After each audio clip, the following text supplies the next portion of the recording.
Cầm kéo gì kỳ vậy? Cầm lại đàng hoàng ba coi nè. Cầm kéo tay phải coi.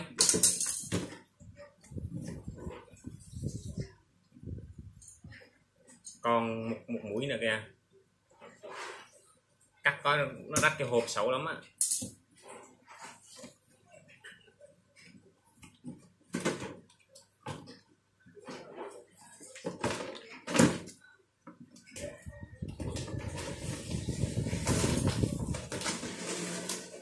Rồi lấy ra từng món ba coi.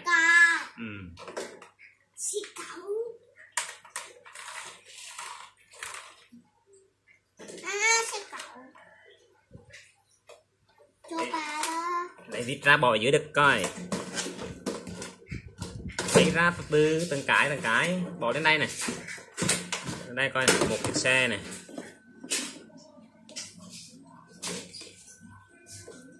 Một cái vít này.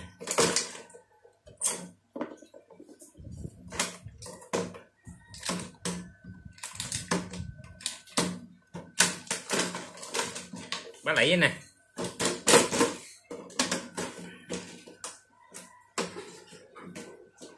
Rớt xuống dưới kìa bên nha.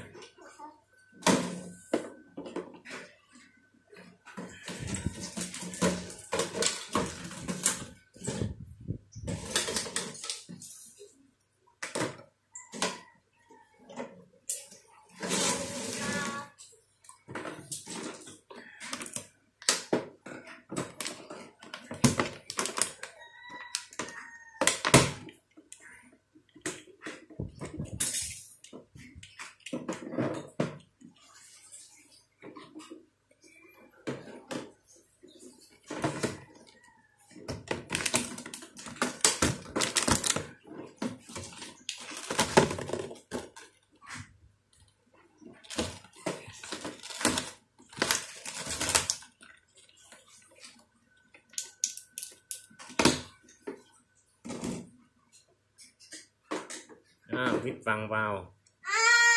Tôi đang có sửa xe. Để bạn mượn cái này bạn lấy ra.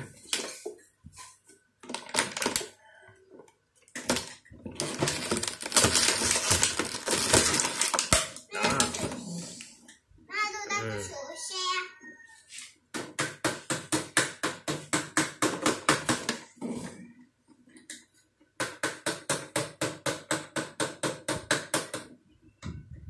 Sai rồi. Đó, bỏ cái này vào nè. Bỏ cái bằng vàng vào, cái tay cầm vào.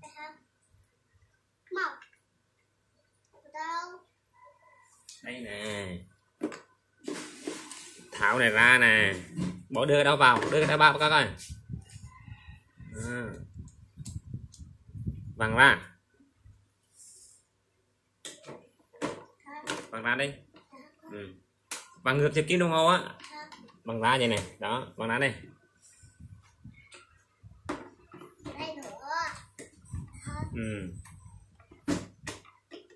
Bằng ra luôn đây.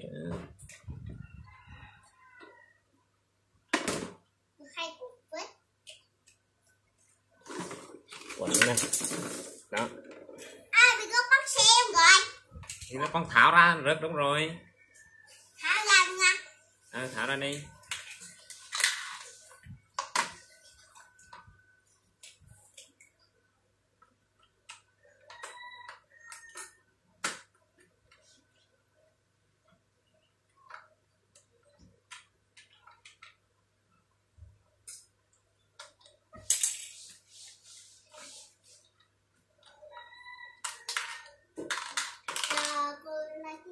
Cái này. Phải lấy cái này nè.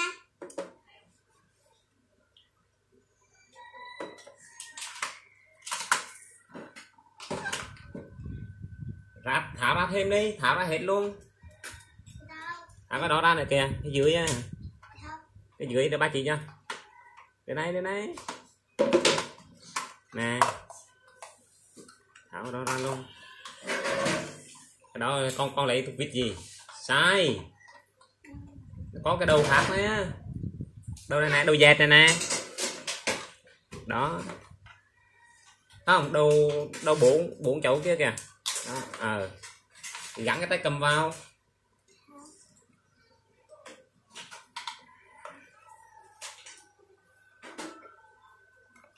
Thấy chưa? Bằng ra được, thấy chưa? Giữ đi để ba giữ cho.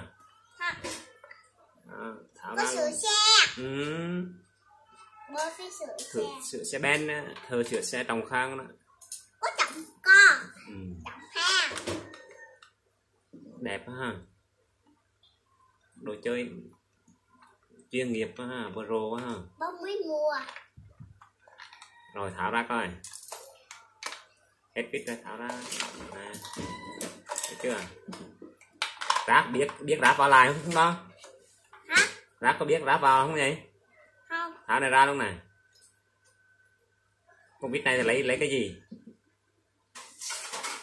Đó, nhìn đi coi có cái nào hợp bỏ vô. Đúng rồi. Bỏ cán vào. Bỏ cái cán nó vào. Tháo cái đó ra.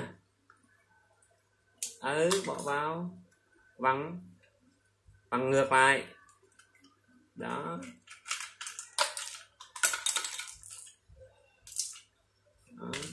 Lại hai dùng con sửa xe. Đồ dùng con. Rồi giờ từ ráp vào lại coi.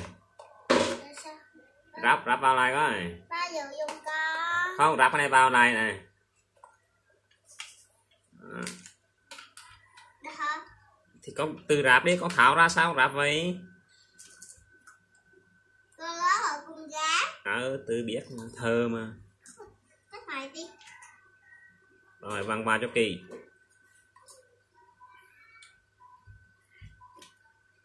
Hả? Sao ngược lại? Gắn cái cán vào. Hả? Gắn cái tay cầm vào mà bằng vô dễ. Hả? Sao không bằng ra, bằng vô cho sao bằng ra?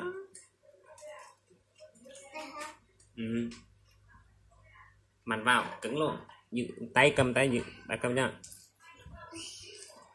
Rồi. Chặt lắm. Rồi giờ định gắn cái gì?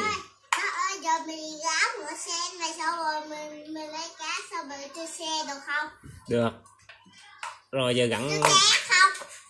Rồi gắn cái đó vào, lấy cái gì gắn vào? Nó ơi, giờ mình chơi cá được không? Được. Thì gắn vào cái đạm mới chơi cát được.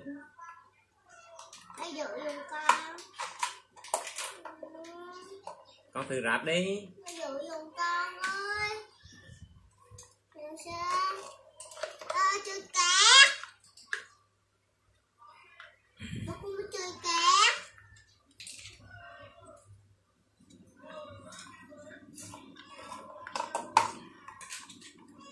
Đưa ra ba coi. Đưa kia ba coi. Nó chơi cá. Rồi vặn vào. Vặn con này vào. Vặn con này vào đã. Vặn vào là vặn cái kia sau. Cái này hả? Đâu, cái đó làm sao mà vặn được? Đúng rồi.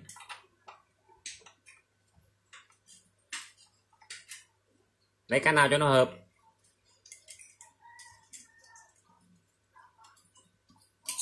Vặn ngược lại. Đó, đúng rồi.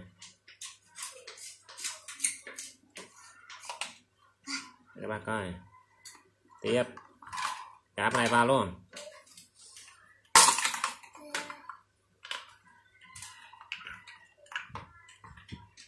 Đây hả? Lộn người sai biết. Tháo ra lại, sai rồi. Tháo ra lại. Lấy cái đó tháo ra. Ba giữ cho.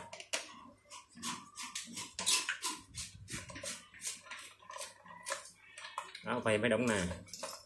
Đó.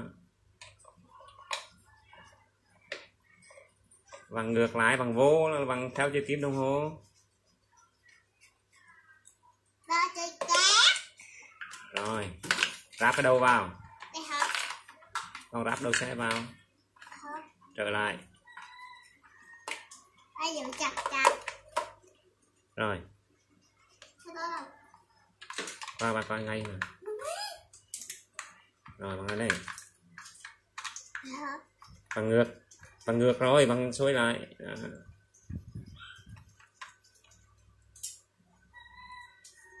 Cứng già, cứng già. Rồi cứng này đó. Rồi ráp 4 bánh vào. Ráp 4 bánh giờ mình được chơi cá hả? Ừ.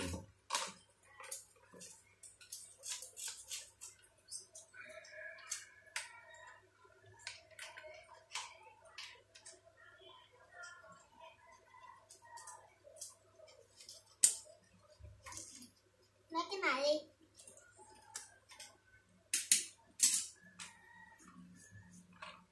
Hả? Đúng rồi. Tay giữ đây bằng. Rồi. Chặt chặt luôn.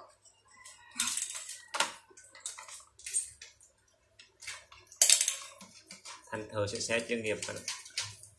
Vui quá, cái đó hay quá. Ủa, cái đó đâu rồi?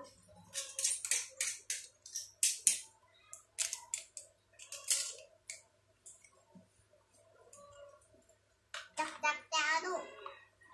Đây hả? Chặt chặt. Chặt yeah.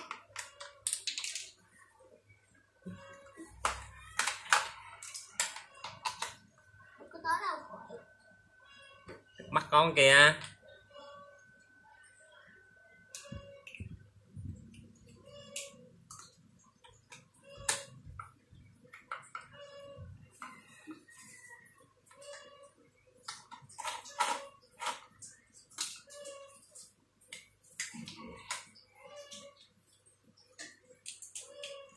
Hay quá ha. Chặt ra luôn. Rồi sao mà chơi cá? Chưa chơi được. Các bác ơi. Con chữa gì nữa không? Hết rồi.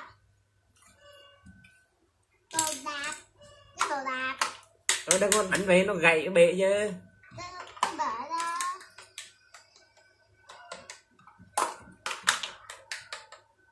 Rồi. Để qua coi nè. Cái này nữa. Cái này chưa có pin. Chưa có. Chưa có pin. Cái này bằng cái này nè, các bác coi nè. Đây. Chỉnh cái này cho nó bay ngay cái này nè.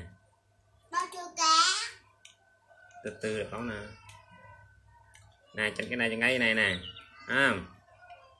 Thôi vặn vào coi. Đây. Hết chưa? Con lớn mà con phải tự làm bao lục làm. Được hả?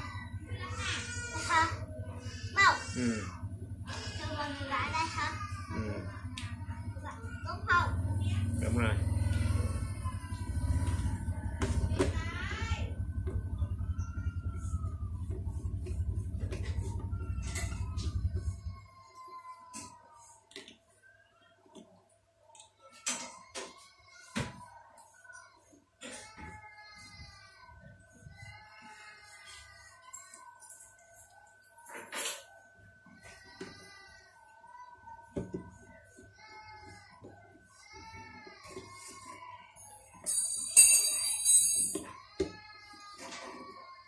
Bằng ngược rồi.